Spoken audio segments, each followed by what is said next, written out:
Friends, welcome back to my channel. तो आज हम कुछ इस तरीके की ऑर्गेंजा कुर्ती बनाना सीखेंगे। तो इसके लिए मैंने सबसे पहले इस तरीके का वर्क वाला 3.5 मीटर के करीब ऑर्गेंजा फैब्रिक ले लिया है और 2.5 मीटर तक हम साटन सिल्क में इस तरीके का लाइनिंग क्लॉथ ले लेंगे और 1/2 मीटर के करीबन इस तरीके का कॉटन लाइनिंग क्लॉथ ले लेंगे। अब हम सबसे पहले कॉटन के लाइनिंग क्लॉथ को लेंगे और इसको ओपन कर देंगे। ये कुछ इस तरीके से तीनों साइड से ओपन है और एक साइड से पैक है। अब हम इसको एक बार फिर से इस तरीके से फोल्ड कर देंगे। अब हम इस पर चोली के लिए मार्किंग करेंगे और सबसे पहले हम इसकी लेंथ लेंगे। तो मुझे चोली की टोटल लेंथ करीबन 14 इंच तक चाहिए। 1 इंच एक्स्ट्रा हम इस पर स्टिचिंग के लिए ऐड कर देंगे और 15 इंच पर इस तरीके से मार्क कर देंगे। अब हम इसके शोल्डर की मार्किंग करेंगे। तो शोल्डर की लेंथ मैंने यहाँ पर 6 इंच तक रखी है। नेक थोड़ा सा डीप है हमारा, इसीलिए हम 6 इंच तक शोल्डर ले लेंगे और शोल्डर की विड्थ मैंने यहाँ पर 3 इंच रखी है। अब हम इस तरीके से एक स्ट्रेट लाइन बनाकर इसे सीधा कर लेंगे और यहाँ से हम आर्म होल के लिए मार्किंग करेंगे। तो आर्म होल की लेंथ मैंने यहाँ पर 6 इंच रखी है और फिर इस तरीके से स्केल की हेल्प से एक बॉक्स बना लेंगे। अब हम इसके नेक की मार्किंग करेंगे। तो फ्रंट पार्ट के लिए मैंने यहाँ पर 6 इंच की लेंथ रखी है और बैक पार्ट के लिए 9 इंच की लेंथ हम रख लेंगे। आप अपने अकॉर्डिंग कम ज़्यादा भी कर सकते हैं। फिर इस तरीके से स्केल की हेल्प से हम बॉक्स बना लेंगे। अब हम यहाँ पर F और B लिख देंगे फ्रंट और बैक पार्ट के लिए। अभी हम इसके चेस्ट की मार्किंग करेंगे। तो चेस्ट की टोटल साइज़ है हमारे पास 33 इंच। 33 का 1/4 यानी कि हम 8.25 पर यहाँ पर एक मार्क कर देंगे और यहाँ से 2 इंच का मार्जिन रख लेंगे।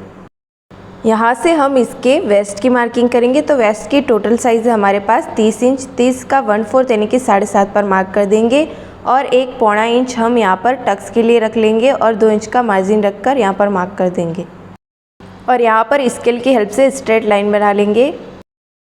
अब हम यहाँ से करीबन 1.5 इंच ऊपर एक डॉट लगा देंगे और इस तरीके से आर्म होल ड्रॉ कर देंगे। अब हम यहाँ से 1/2 इंच अंदर की साइड एक डॉट लगाएंगे और 1.5 इंच ऊपर की साइड डॉट लगाते हुए इस तरीके से फ्रंट पार्ट के लिए आर्म होल ड्रॉ कर लेंगे कुछ इस तरीके से। और यहाँ से करीबन 3.5 इंच पर टक्स के लिए मार्किंग कर लेंगे और कुछ इस तरीके से हम इसकी कटिंग कर लेंगे।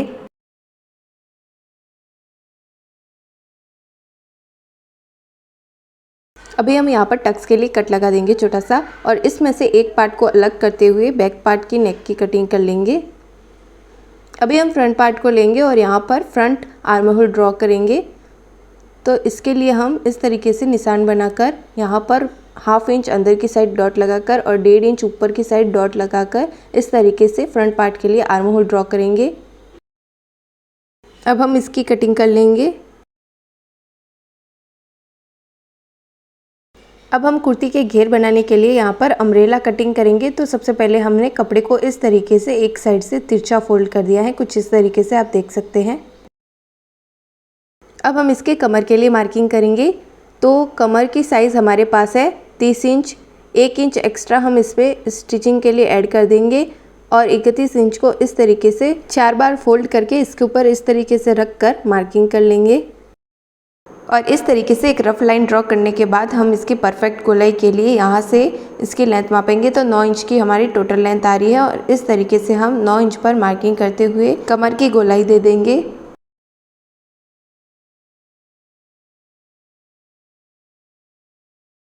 अब हम इसकी लेंथ का मेज़रमेंट करेंगे। तो चोली के लिए 14 इंच माइनस करके हम यहाँ से इसकी लेंथ लेंगे।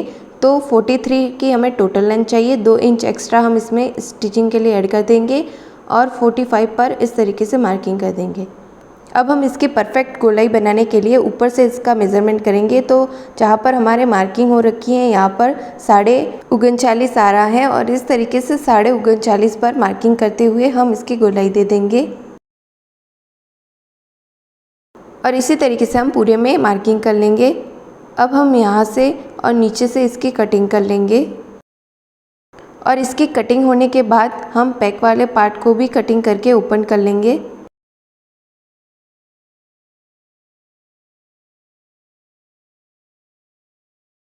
और इसी तरीके से हम इसके मेन फैब्रिक की भी कटिंग कर लेंगे। लाइनिंग क्लॉथ से मेन फैब्रिक की लेंथ 2 इंच एक्स्ट्रा रखेंगे हम। आप चाहे तो सेम लेंथ का भी बना सकते हैं, मैंने यहाँ पर 2 इंच एक्स्ट्रा लेंथ रखी है। अब हम स्लीव्स बनाने के लिए एक्स्ट्रा बचे मेन फैब्रिक को लेंगे और इसको इस तरीके से वन साइड से फोल्ड कर देंगे। स्लीव की टोटल लेंथ हमें चाहिए 20 इंच। 7 इंच एक्स्ट्रा हम इसमें सलवटें बनाने के लिए रख देंगे और 1.5 इंच एक्स्ट्रा हम इसमें स्टिचिंग के लिए ऐड करके 28.5 पर इस तरीके से मार्किंग कर देंगे और यहाँ पर एक स्ट्रेट लाइन बना लेंगे।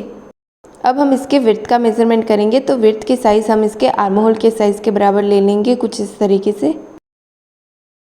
और यहाँ से हम 3 इंच का डीप रखते हुए इस तरीके से पत्ती का शेप दे देंगे। फ्रंट पार्ट के लिए हम यहाँ से 1 इंच का डीप रखते हुए इस तरीके से आर्म होल ड्रॉ कर देंगे और स्लीव के बॉटम में यहाँ पर मैं 4 इंच पर मार्किंग करके 1.5 इंच का मार्जिन रख लूँगी और स्केल की हेल्प से इस तरीके से तिरछी लाइन बनाते हुए ऊपर वाले पॉइंट से मिला देंगे। और सबसे पहले बैक पार्ट की कटिंग करते हुए इस तरीके से स्लीव की कटिंग कर लेंगे।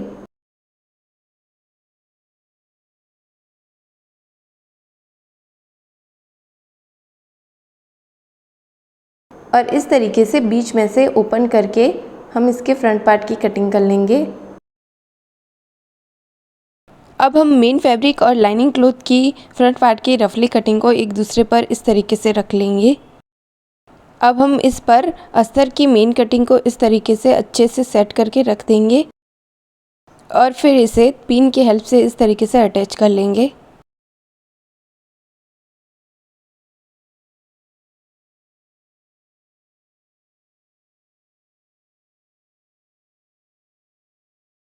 फिर इसके किनारे पर स्टिचिंग लगाकर इसे जॉइंट कर देंगे। जॉइंट करने के बाद एक्स्ट्रा बचे फैब्रिक की इस तरीके से कटिंग कर लेंगे।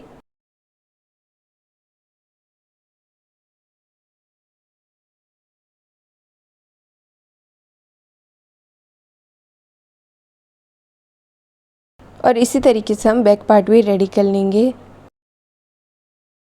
अभी हम सबसे पहले फ्रंट पार्ट का नेक रेडी करेंगे, तो इसके लिए मैंने 1.5-2 इंच के करीबन इस तरीके की नेक के सेम साइज़ की पट्टी ले ली है और यहाँ पर हम सिलाई करेंगे। तो करीबन 1/2 इंच का मार्जिन छोड़ते हुए सिलाई लगा देंगे।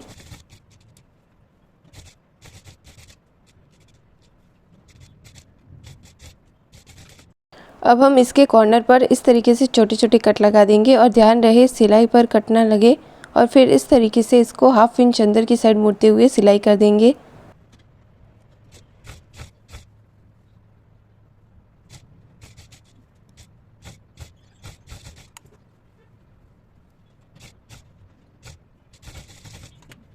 अब हम इस पट्टी को अंदर की साइड इस तरीके से मोड़ देंगे। फिर इसके ऊपर फिनिशिंग के लिए सिलाई कर देंगे।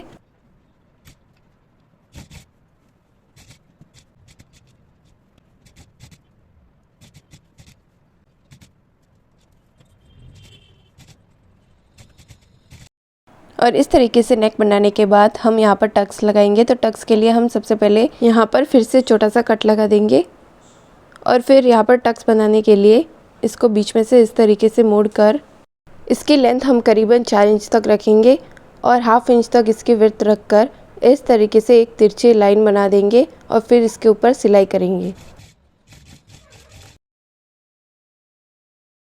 और इसी तरीके से दूसरी साइड भी टक्स बना ले। और इस तरीके से दोनों साइड टक्स लगाकर मैंने फ्रंट पार्ट रेडी कर लिया है। अब हम बचे हुए लाइनिंग क्लॉथ में से इस तरीके से उरप पट्टी निकाल देंगे बैक पार्ट में डोरी बनाने के लिए। अब हम इसको बीच में से इस तरीके से फोल्ड करके बीच में एक सिलाई लगा देंगे।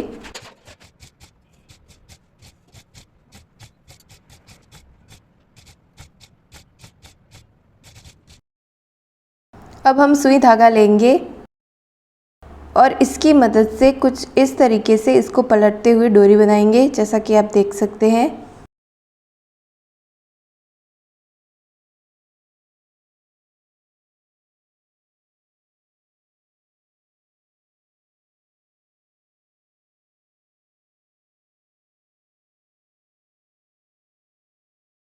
और इसी तरीके से हम दूसरी साइड की भी डोरी बना लेंगे। अब हम डोरी को कुछ इस तरीके से बैक पार्ट पर सेट करेंगे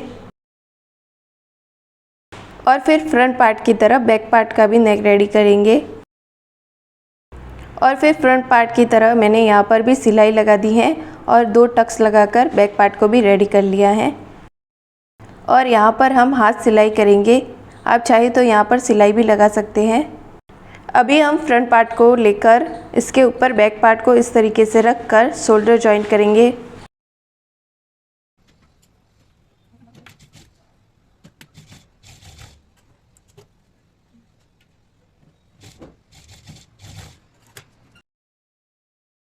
अभी हम स्लीव को लेकर इसके बॉटम में इस तरीके से 1/2 इंच अंदर की साइड मोड़ते हुए सिलाई कर देंगे।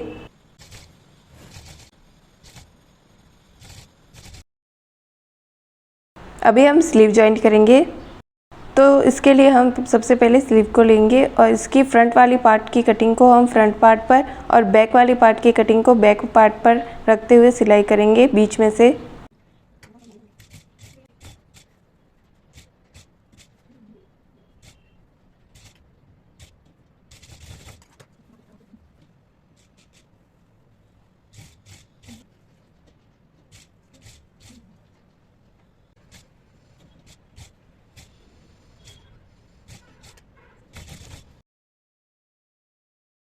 और इसी तरीके से हम दूसरी साइड भी स्लीव जॉइंट करेंगे। और इस तरीके से मैंने दोनों साइड स्लीव जॉइंट कर ली है। अब हम इसका घेर जॉइंट करेंगे यहाँ पर। अब हम लाइनिंग क्लॉथ और मेन फैब्रिक के घेर की कटिंग को लेंगे और इसको एक दूसरे पर रख कर यहाँ से अटैच कर लेंगे।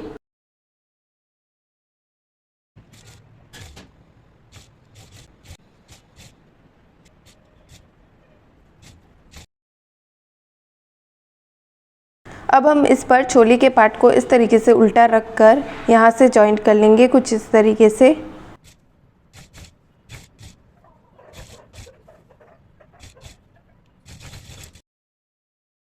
और इसी तरीके से बैक पार्ट में भी घेर अटैच कर लेंगे।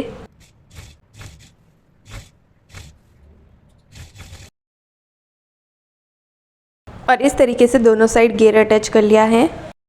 अब हम इन दोनों पार्ट को अटैच करते हुए दोनों साइड फिटिंग सिलाई लगाएंगे।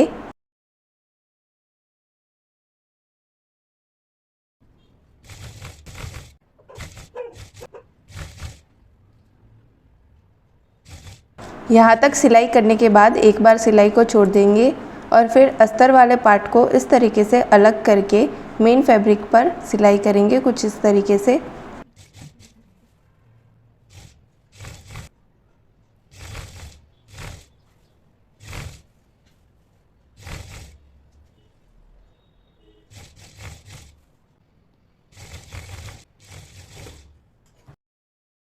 और फिर मेन फैब्रिक को अंदर की साइड डालते हुए लाइनिंग क्लॉथ को भी इस तरीके से जॉइंट कर देंगे।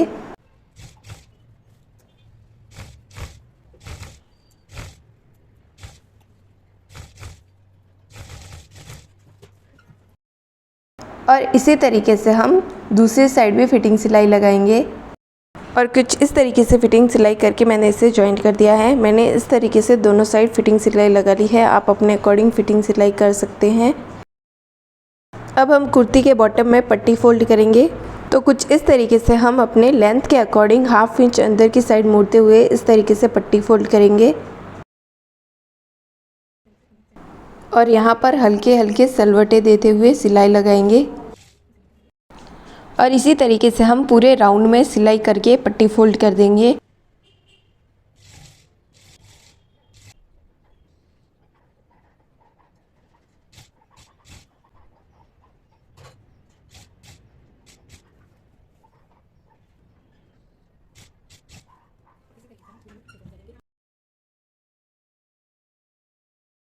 और एक कुछ इस तरीके से मैंने मेन फैब्रिक और लाइनिंग क्लॉथ पर इस तरीके से पट्टी फोल्ड कर दी है, जैसा कि आप देख सकते हैं।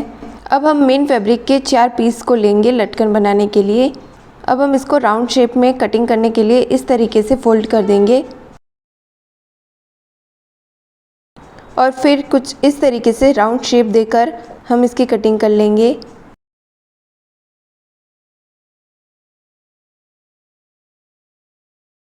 अब हम इसे कैंची की हेल्प से एकदम राउंड शेप दे देंगे।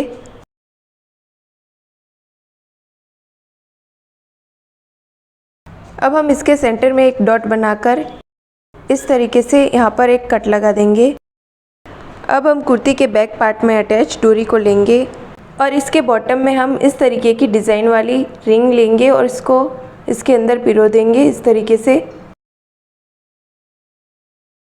अब हम लटकन की कटिंग में से 2 पार्ट लेंगे और इसको सेंटर में यहाँ पर जो हॉल था इसमें इस डोरी को इस तरीके से पिरो कर यहाँ पर सिलाई लगाकर हम इसे पैक कर लेंगे।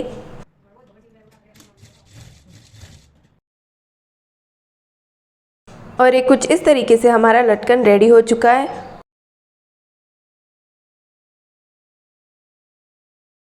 और इसी तरीके से हम दूसरी साइड भी लटकन बना लेंगे। और ये कुछ इस तरीके से हमारी कुर्ती बनके रेडी हो चुकी है। अगर आपको मेरी वीडियो पसंद आई हो तो please like, share and subscribe.